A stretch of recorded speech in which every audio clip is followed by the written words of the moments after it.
하나님의 말씀을 보겠습니다. 하나님 말씀 디모데전서 1장 16절에서 20절까지 앞을 보면서 여러분 성경 펴시고 같이 말씀을 보도록 하겠습니다. 앞을 보면서 같이 합니다. 시작. 그러나 하나님께서는 나에게 자비를 베푸셨습니다.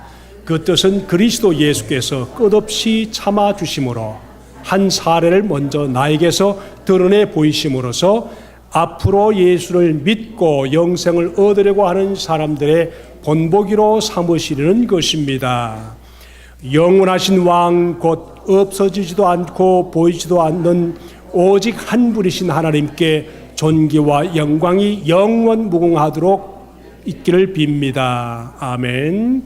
아들 된 디모데여, 이전에 그대에 관하여 내린 예언을 따라 내가 이 명령을 그대에게 내립니다. 그대는 그 예언대로 선한 싸움을 싸우고 선한 양심을 가지십시오. 어떤 사람들은 선한 양심을 버리고 그 신앙생활에 파선을 당하였습니다. 그런데 된 사람 가운데 두 사람이 바로 후메네오와 알렉산더입니다. 나는 그들을 사탄에게 넘겨주었습니다. 그것은 내가 그들을 응징해서 다시는 하나님을 모독하지 못하게 하려고 한 것이었습니다. 아멘.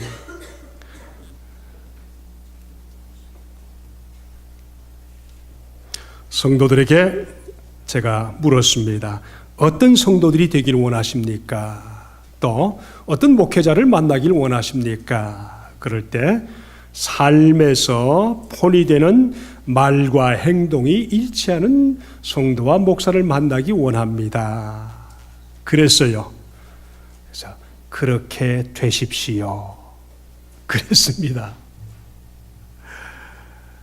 오늘 하나님의 말씀에 바울이 하는 말이 나를 본이 되게 하시려고 하나님이 나를 부르셨습니다. 우리도 이런 말을 하면서 신앙생활을 할 수 있을 성도가 될 수 있을지 참 의심이 될 때가 많지 않습니까? 바울이 그렇게 고백합니다. 예수님께서 죄인을 구원하시려고 세상에 오셨습니다. 그렇다면 나는 죄인 중에 괴수입니다. 예수님이 정말 죄인을 구원하기 위해서 오셨다면 자기는 죄인 중에 괴수 최고입니다. 그럼 이런 나를 구원하신 이유가 무엇입니까? 바로 앞으로 예수 믿고 영생을 얻으려고 하는 사람들의 본보기로 삼으시려는 것이었습니다. 15절 16절에 그렇게 말씀하고 있지 않습니까? 바울이 예수 그리스도 앞에 돌아와서 예수를 믿고 난 후에 자기의 죄악된 모습과 하나님이 자기를 구원하신 모습을 보면서 구원하셨습니다. 지금 리시비가 없었습니까? 좀 나눠주셔서 우리 조 안수 집사님, 웬디 안수 집사님, 그리고 저 뒤에 우리 미국 형제 두 분, 자매 두 분 리시브가 안 됩니까? 커넥션이 안 되는가요? 바울이 왜 자기 같은 사람을 구원하셨는가 하면서 두 가지 결론을 바울이 먼저 우리에게 소개를 합니다. 그럼 우리 미국 형제들을 위해서 짧게 말씀을 할 수 있도록 최선을 다해서 노력을 하겠습니다. 자, 말씀해 보니까 보십시오. 주님이 나까지도 참아주셨습니다. 말씀 보니까 나는 사람들을 핍박했고 하나님의 일을 망치려고 하던 나까지도 하나님이 구원하셨습니다. 그렇다면 당신도 하나님의 자녀가 될 수 있지 않겠습니까? 이렇게 얘기를 하는 것을 바울이 여기서 본이 된다 하는 말은 인품이나 인격이 다른 사람에게 도움이 된다. 우린 이런 바울을 좋아한다면 참 바울을 좋아할 이유가 없습니다. 왜냐하면 바울은 성격이 누구보다도 깐깐했던 사람입니다. 화도 낼 수 있었고요. 또 다른 사람을 훈계할 수도 있었고요. 그러는데 그러면 뭘까? 예수님이 죄인을 위해서 오셔서 자기 같은 사람을 자비 베푸셔서 오래 참아주셨다면 이것이 하나님 주님의 은혜의 한 사례인 것을 바울 자신이 먼저 깨달았습니다. 그래서 바울 같은 사람을 사람 만들었으니까 당신들이야 나보다도 훨씬 더 쉽게 예수를 믿고 주님 앞에 돌아와서 가까이 그분을 만날 수 있지 않겠습니까? 그런 얘기를 지금 하는 겁니다.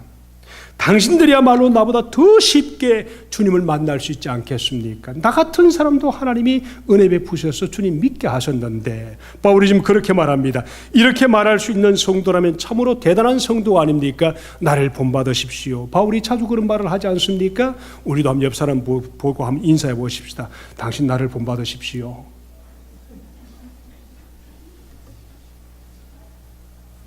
한번 해보세요. 나 좀 본받으세요. 다른 사람 쳐다보지 말고. 참 부담스러운 말이죠, 그죠? 나 좀 본받으세요. 바울이 이런 자기를 먼저 부르시고 본호를 삼으신 것은 우리 주변의 모든 사람들이 이 영생의 복음을 전하는 폰이 되게 하시려고 하나님이 나를 구원하셨습니다. 참 대단한 마음이죠.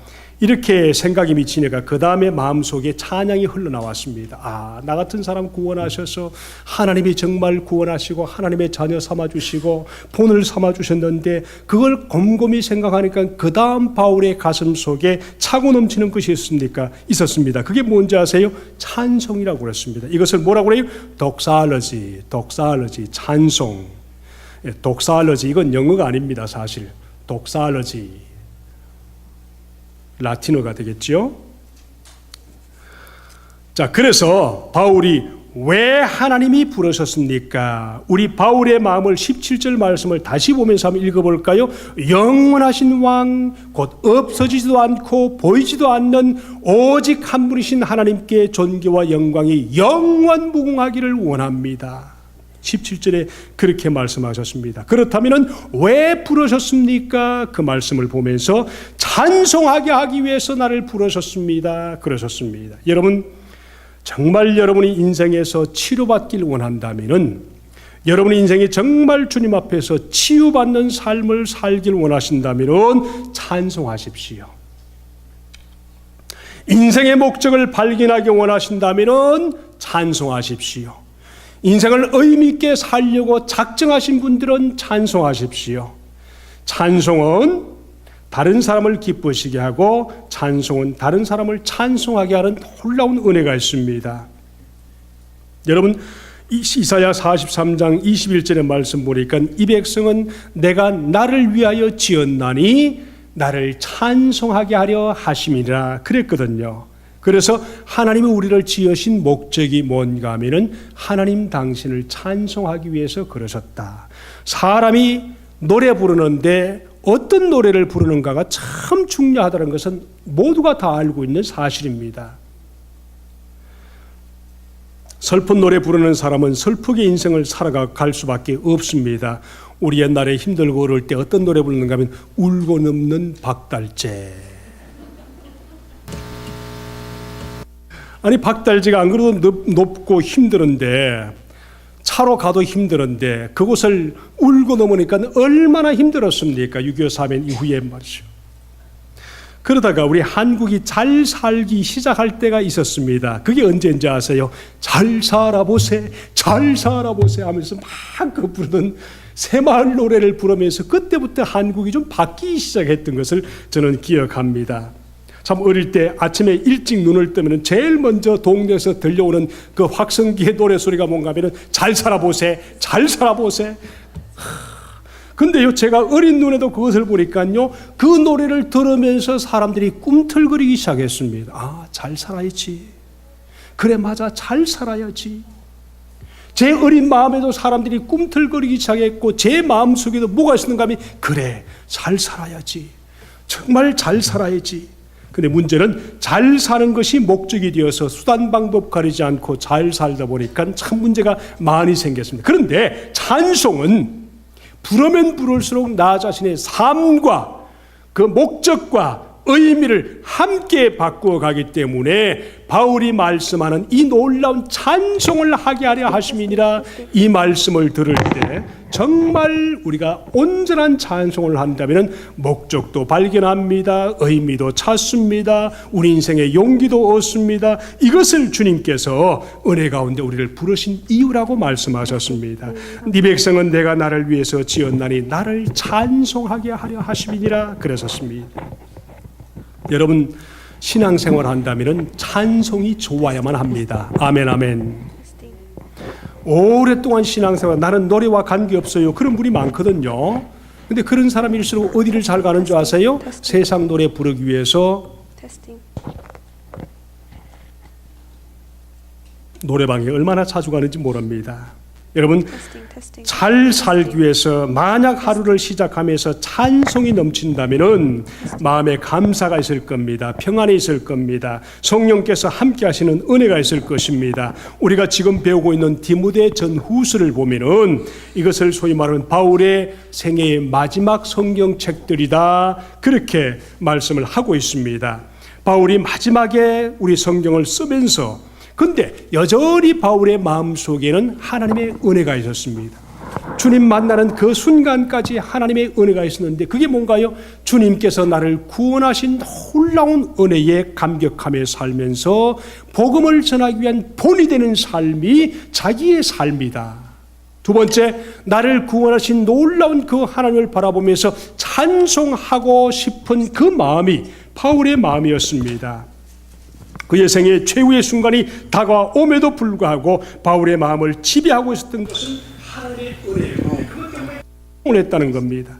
여러분, 우리가 날이 갈수록 나이가 드실수록 우리 찬송이 있어야만 합니다. 끝까지 우리 찬송을 놓지 않고 찬송하며 살 수 있기를 주님의 이름으로 축복합니다.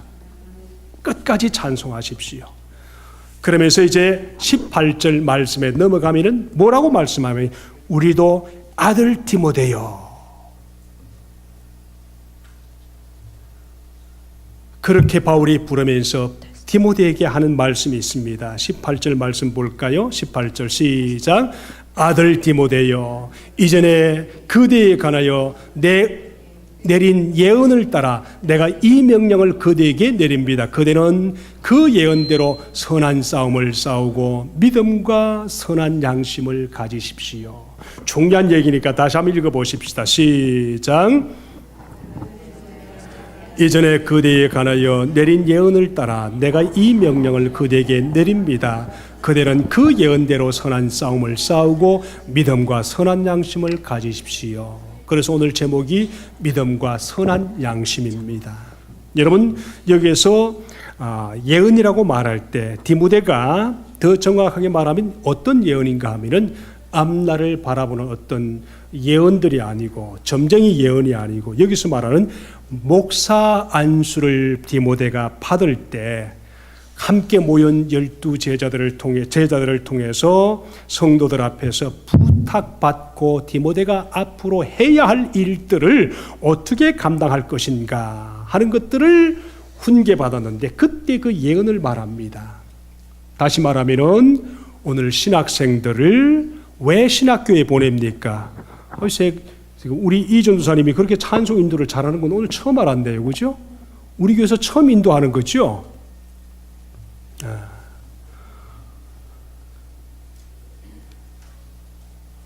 우리 이전도사님도 이제 목사 안수 받고 싶어 하시는데 우리 잘 받아서 정말 목회를 잘 할 수 있도록 하나님이 사용하시는 그런 놀라운 은혜가 그 아들에게 꼭 있기를 축복합니다. 바로 그런 부탁을 예언이라고 말했습니다. 그러니까 예언은 하나님의 말씀인 성경을 우리가 읽을 때 하나님이 성경 말씀을 통해 우리 삶 속에 말씀하시는 것을 예언이라고 말합니다. 그러므로 성경을 읽는 날마다 여러분은 예언의 말씀을 하나님께로부터 듣게 됩니다. 예언하는 사람 찾아가서 점쟁이를 찾아가서 당신 앞으로 어떻게 됩니다? 이 말은 예언이 아닙니다. 그것은 돌로 쳐서 죽여야 할 사람들이지 예언이 아닙니다. 구약에 보면 그랬거든요. 예언하는 사람은 돌로 치라 그랬거든요. 꼭 기억하십시오. 누가 예언한다, 선교사가 와서 예언한다, 가지 마십시오. 99%는 거짓말일 수가 있습니다. 디모데라는 성경 말씀은 우리가 신앙생활을 어떻게 하는가, 삶에서 우리가 신앙생활을 어떻게 소명을 가지고 살 것인가 하는 책이 바로 디모데 전후서입니다. 오늘 여기에서 보니까 선한 싸움이란 무엇인가, 이 말씀에 보니까 순종하는 싸움입니다. 오늘 디모데 전후서를 보면은 순종하는 싸움인데, 한마디로 말하면은 순종하는 싸움인데, 그리스도인들이 평생 싸워야 할 것은 교회 안에서 자잘못을 가리는 싸움이 아니라 하나님 앞에서 말씀을 통해 성령의 인도하심을 받아서 자기와의 싸움입니다. 이것을 선한 싸움이라고 말합니다. 순종의 싸움이라고 말합니다. 왜 순종합니까? 우리가 전도하면서 기도하면서 말씀 읽고 또 이렇게 하는데, 정말 중요한 목적은 우리가 정말 전도해서 수많은 영혼들을 복음 전해서 데리고 오는 것도 중요한 하나님의 놀라운 은혜지만은, 근데 그 명령에 순종하는 것이 우리 신앙생활의 더 중요한 프라이어리티입니다. 이걸 순종이라고 그러는 거예요. 이것을 선한 싸움이라고 말합니다. 그래서 사람 얻는 것이 우선순위가 아니고, 사람 얻기 위해서 예수 그리스도의 복음을 가지고 다른 사람에게 복음을 설명하는 것, 이것이 선한 싸움이고 순종입니다. 만약에 내가 예수 믿는데 다른 믿지 않은 사람들에게 복음을 전하고 예수 그리스도가 누구인가를 소개하지 않는다, 순종하지 않는 겁니다. 기회를 주실 때마다 그것을 끊임없이, 그래서 예수님이 가서 모든 족속으로 제자를 삼으라, 순종하라고 그랬습니다. 내 정인이 되라, 순종하라고 하셨습니다. 이것을 명령했기 때문에 순종하는 겁니다. 결과가 중요하지 않은 것이 아닙니다. 결국 영혼을 구원하는 것이 목적이지만은, 그 영혼을 구원하기 위해서 주의 말씀을 가지고 가서 우리가 순종해서 하나님이 하라고 하시는 그 영혼에게 하나님의 복음을 전하는 것, 이것이 바로 순종입니다. 그 영혼을 자라게 하는 것, 우리가 하는 것이 아닙니다. 복음을 순종하고 복음을 말씀을 할 때 그 영혼을 자라게 하는 것은, 들은 그 영혼이 하나님 앞에 순종할 때 하나님이 자라게 하시는 것입니다. 절대로 사람이 사람을 자라게 할 수 없습니다. 우리는 단지 복음을 전하고 물을 주면은 그 사람이 받아먹고 자라게 되는 것입니다. 누가 아십니까? 하나님이 아십니다. 그 영혼을 자라게 하는 것 하나님이 아십니다. 그러므로 우리는 순종하면서 하나님의 사랑을 받을 준비만 하면 되는 것입니다. 그리스도의 평생의 싸움이 바로 이 순종의 싸움입니다. 18절을 다시 한번 읽어볼까요? 아들 디모데여, 이전에 그대에 관하여 내가 내린 예언을 따라 내가 내 명령을 그대에게 내립니다. 그대는 그 예언대로 선한 싸움을 싸우고 믿음과 선한 양심을 가지십시오. 그러면 무엇을 가지고 우리 주님께서 우리 디모데에게 말씀하라고 하시는가요? 싸움에 두 가지 도구가 있는데, 19절의 말씀 보니까 믿음과 선한 양심이다 그랬었습니다. 착한 양심. 첫 번째 믿음입니다. 믿음, 하나님의 진리를 바르게 믿는 믿음, 그런 뜻인데, 바른 믿음을 갖지 못해서 선한 양심을 잃어버린 영혼들이 너무너무 많기 때문에 바른 믿음을 갖는다는 것은 굉장히 중요합니다. 20절 말씀 보세요. 이 바른 믿음을 갖지 못한 두 사람을 소개하고 있습니다. 누굽니까? 후메네오와 알렉산더다 그랬습니다. 성경에 믿지 않은 사람들에 대해서 이렇게 말하는 참 보기 드문 일들이, 후메네오와 알렉산더라는 이름을 직접 거명한 것은 참 쉽지 않은 이야기입니다. 이 사람들의 이름이 디모데 후서에도 나오고요, 사도행전에도 나오는 것을 볼 수 있습니다. 디모데후서 2장 17절의 말씀입니다. 그들의 말은 암처럼 퍼져나갈 것입니다. 그들 가운데 후메네오와 빌레도가 있습니다. 그들이 교회 안에서 하는 말이 암처럼 퍼져나갔다, 그렇게 얘기하는 것입니다. 그러니까 우리가 선한 싸움을 자기와 싸워가는 것이 얼마나 중요한 신앙생활의 기둥인지 모릅니다. 그래서 교회 안에서 말은 너무너무 중요합니다. 18절의 말씀 보니까 그들은 진리에서 멀리 떠나버렸고, 그 다음에 그들이 떠나버리면서 부활이 이미 지나갔다 그래 말하니까 사람들의 믿음이 많이 뒤덮였습니다. 그렇게 말하고 있습니다. 그러니까 이 두 사람의 말이 암처럼 퍼져나갔다. 그들은 진리에서 멀리 떠나버렸다. 자, 그런 말씀을 통해서 나중에 마지막 때가 되면 말씀을 모르면서 이런저런 헤맬 사람들의 모습을 이미 우리에게 먼저 보여주시는 것을 보면서 우리가 신앙생활 참 중요합니다. 여러분, 만약 우리가 말씀을 제대로 배우지 못하면 알렉산더와 후메네오 같이 이런 사람이 될 가능성이 많습니다. 그러므로 여러분, 혹시나 예언한다, 또 선교사가 와서 이런저런 말한다, 우리 같이 배우러 가자, 굉장히 위험합니다. 참고는 할 수 있습니다. 그래서 우리 헷갈리다가 나중에 마귀밥이 되어버리는 이런 사람들처럼 되지 않기 위해서 말씀을 교회 안에서 잘 배우는 것은 너무너무 중요한 얘기입니다. 그 다음 두 번째 이분들이 하는, 바울이 디모데에게 하는 말이 착한 양심이다. 이 양심이란 말은 우리가 말하는 그런 양심, 도덕적인 양심 이런 것도 되지만은 이게 양심은 함께 안다, 서로 함께 알고 있다, 그런 뜻인데요. 디모데 전후서에는 이 양심이라는 단어가 참 많습니다. 우리가 알고 있는 문화적인 상식을 소위 말하면 양심이다, 그렇게 말할 수 있는데, 너가 알고 있는 것 내가 알고 있다, 그러므로 너가 죄라고 생각하는 것 나도 죄라고 생각한다, 이런 것이지요. 이게 양심입니다. 그죠? 자, 사람은 원하든 원치 않든 자기 행동에 어떤 기준을 갖고 살아갑니다. 그래서 자기 기준에서 벗어나면 사람들에게 뭐라고 그러니까 정죄하기 시작합니다.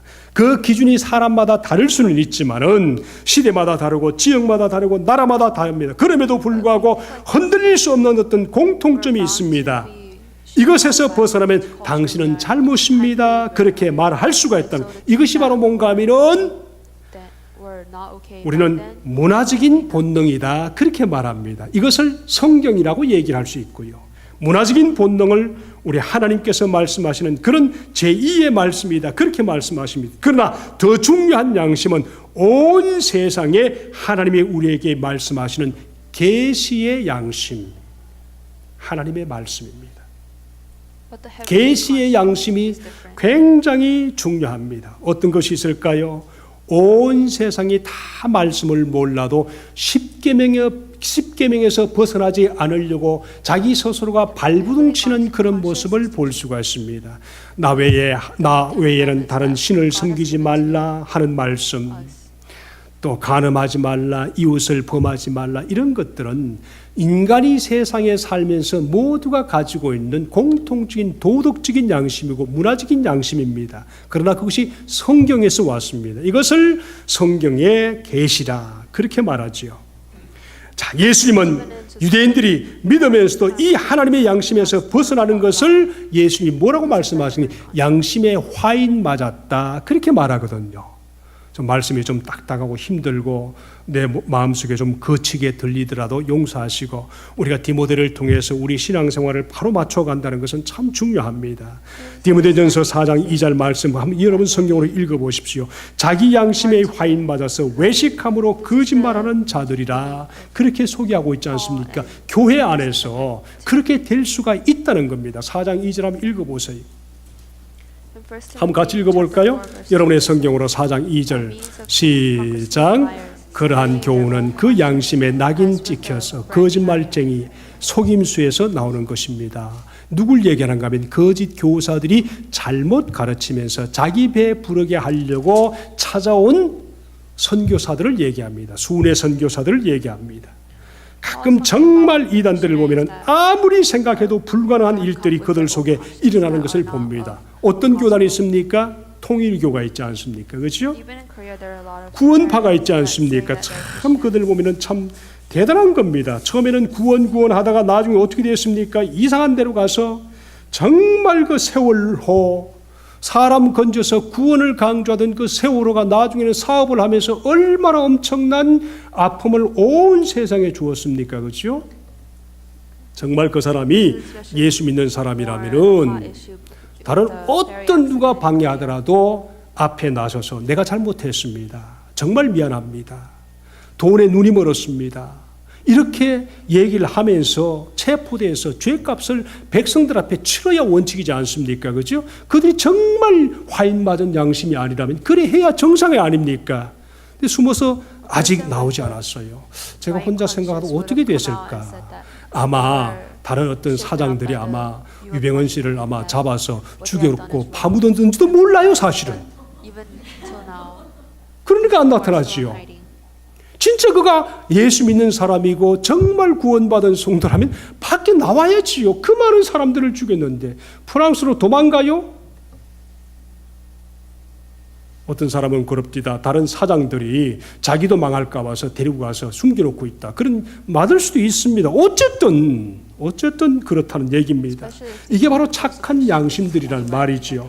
참 이게 거친 말을 해서 정말 죄송합니다. 어쨌든 우리가 이런 것을 보면서 신앙생활이 얼마나 중요한 모릅니다.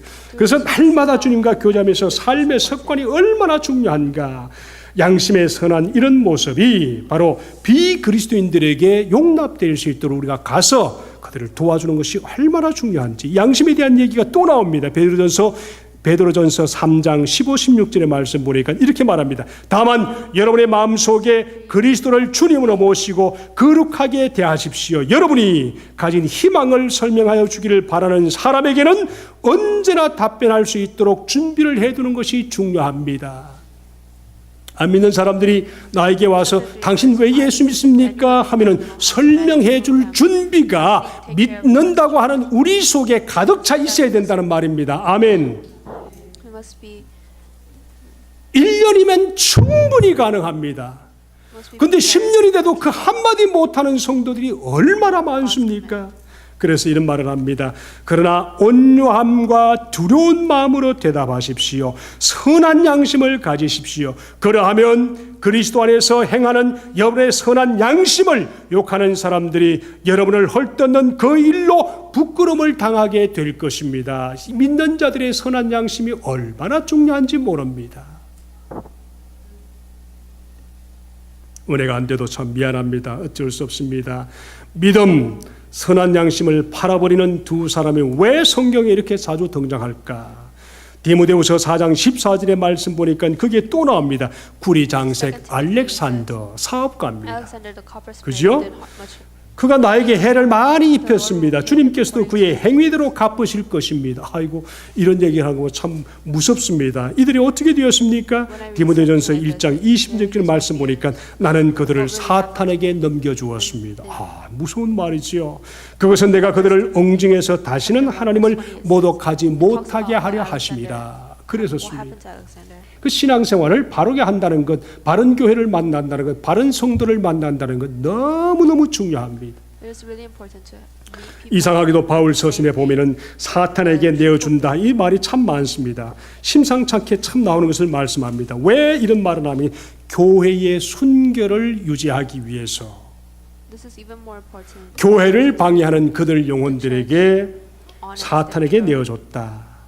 이 말을 잘못 들으면은 믿다가 타락돼서 그렇게 하는 사람들 그럴 수 있습니다만은 그 말씀 속에는 비록 잠시 육신적인 고난을 당한다 할지라도 그 영혼이 영원히 지옥 갈 것을 막아내기 위해서 그 사람들을 따로 분리해서 잠시 내어쫓는 것을 말하는 겁니다.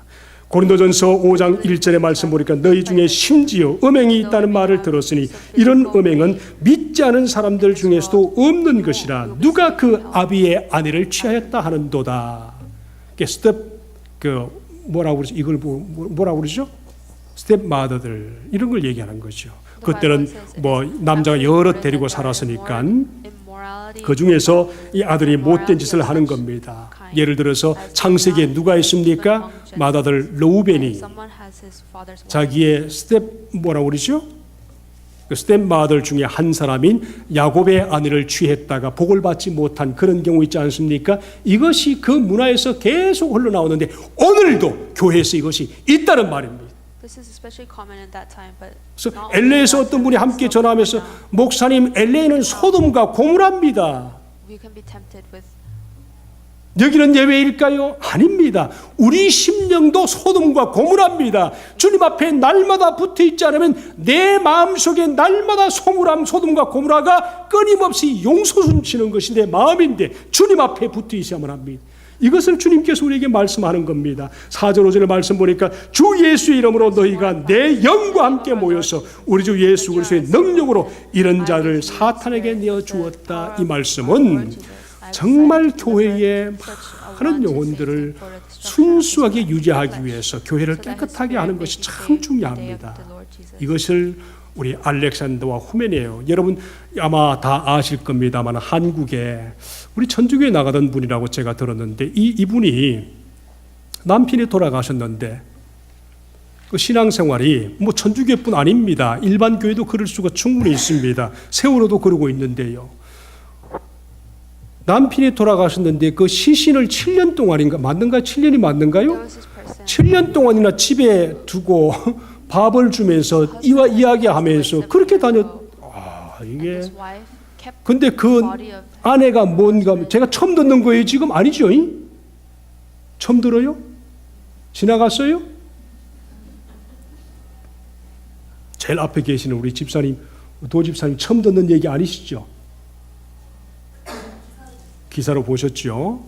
한국에 그랬단 말이에요. 남편이 돌아가시니까 남편 사랑하는 것은 참 좋은데 그 남편이 일어날 것을 기대하면서 그랬는지 몰라도 세상에 남편 방에다가 7년 동안 그거 눕혀놓고 계속 밥을 주면서 그랬다는 거예요. 근데 그분이 신앙생활을 하는 분이세요. 나중에 보니까 그 잘못된 어떤 신앙의 선배를 만나서 그렇게 했던 것 같은데 그걸 보면서 얼마나 놀랐는지. 근데 그분이 안 배우신 분이신가? 세상적인 뭐 없는 분이신가요? 그분이 여자분이 누구신가 하면 한국의 약사입니다. 약사. 약사의 사장이었습니다. 약사면은 그래도 한국에는 괜찮은 그런 동네 아닙니까? 그렇죠? 머리가 없어서 그런 거 아니에요. 못 배워서 그런 거 아니에요. 잘못된 신앙생활이 이런 모습을 낳을 수 있다는 겁니다. 아들한테도 그것을 계속해서 7년 동안 세뇌 교육하면서 그랬다는 것이 교회 안에서 잘못된 신앙생활을 가지고 일어날 수 있는 문제라는 겁니다. 그러니까 디모데가 우리에게 이런 말씀을 전하는 것은 우연이 아닙니다. 오늘도 충분히 일어날 수 있는 것이기 때문에 올바른 믿음과 선한 양심을 가지고 주님 앞에 바로 선다는 것은 우리가 날마다 깨어있지 않으면 영혼이 사탄에게 내어줄 수도 있는 그런 어려움을 겪는 것을 알기 때문에 그렇게 말씀합니다. 우리가 적용해 볼 수 있기 바랍니다. 하나님의 사람들은 끊임없이 관심을 가져야 할 두 가지 영역이 있습니다. 그게 뭔지 아세요? 바른 교리와 바른 삶입니다. 바른 생활의 영역입니다. 바른 믿음의 문제와 양심의 문제입니다. 디모데후서 사도행전 19장, 디모데후서 4장, 그리고 사도행전에 계속해서 이런 영혼들이 말을 듣지 않으면 사탄에게 내어줬다 하는 것들이 굉장히 많이 나오고, 범죄한 영혼을 사탄의 권세에 의지하게 만든다. 그 말이 욥기에 나오고 고린도전서에 나오고 요한계시록에 나오고 사도행전 5장에 나오고 끊임없이 나오는데, 우리가 주님 앞에서 바로 붙어서 신앙생활의 올바른 교리를 통해서 올바른 신앙 양심을 가지고 살지 않으면은 누구도 예외 없다는 겁니다. 어느 분하고 얘기하다가 우리 목사들끼리 얘기입니다만 오래전의 얘기인데 그런 얘기합니다. 당신은 돈에 자신 있습니까? 두 번째, 당신은 여자에 자신 있습니까? 그때 처음 이제 신앙생활하던 그때라서 제가 그랬습니다. 저는 자신 있습니다. 그랬더니 옆에 있는 그분이 친구인데 하는 말이, 당신은 이미 졌습니다. 참 지혜로운 말 같아요. 여자에 자신 있습니까? 예, 자신 있습니다. 당신은 이미 졌습니다. 누구도 예외가 될 수가 없다는 얘기입니다. 그럼 어떻게 해야 됩니까? 아예 이런 것들은 내 삶에는 나와 관계없다는 것을 선을 그어 놓으시고, 그것이 다가올 때는 싸우면서 피해야지 이길 수 있는 거지. 나는 다른 사람하고 달라 한번 이겨보자 하면서 가까이 가면은 한결같이 빠질 수밖에 없다는 것입니다. 이것이 무서운 것입니다. 이들이 아마 에베소 교회에서 거짓 교사들 아니면 율법주의자였다 그렇게 말하는데, 바울을 아마 많이 괴롭혔던가 봅니다. 그래서 우리가 예수님 앞에 나오는 순간 내 양심을 예수님의 맑은 물로 씻겨졌다는 것을 기억하면서 주님 성령으로 의지하지 않고는 끊임없이 우리가 어느 누구도 예외될 수 없다. 예를 들어 볼까요? 우리가 얼마나 입이 쌉니까? 예수 믿는 사람이, 그죠? 예수쟁이들은 입만 살아있다. 아닙니까? 집사람도 당신은 강대상에만 사세요. 내려오지 마세요. 저만 하는 얘기인가요? 모두가 하는 얘기지요. 모두가. 입만 살아있는 사람들이 될 수 있다는 거죠. 그래서 천국 갔더니 목사들은 어떻게 뭐만 둥둥 떴다고요? 입만 둥둥 떠 있더라. 성도들은 말 안 할래요. 다 아시니까. 이런 것들이 주님 앞에 다가올 때 우리의 날카로운 양심으로 우리 삶을 잘 돌아보면서 선한 양심과 올바른 믿음과 선한 양심이 남의 문제가 아니고 나에게 주시는 하나님의 말씀이라는 것을 기억하시면서 날카로운 양심으로 날마다 회개함으로 주님 앞에서 바울이 디모데에게 전한 이 말씀으로 우리가 행복하게 승리할 수 있기를 주님의 이름으로 축복합니다. 기도하십시다.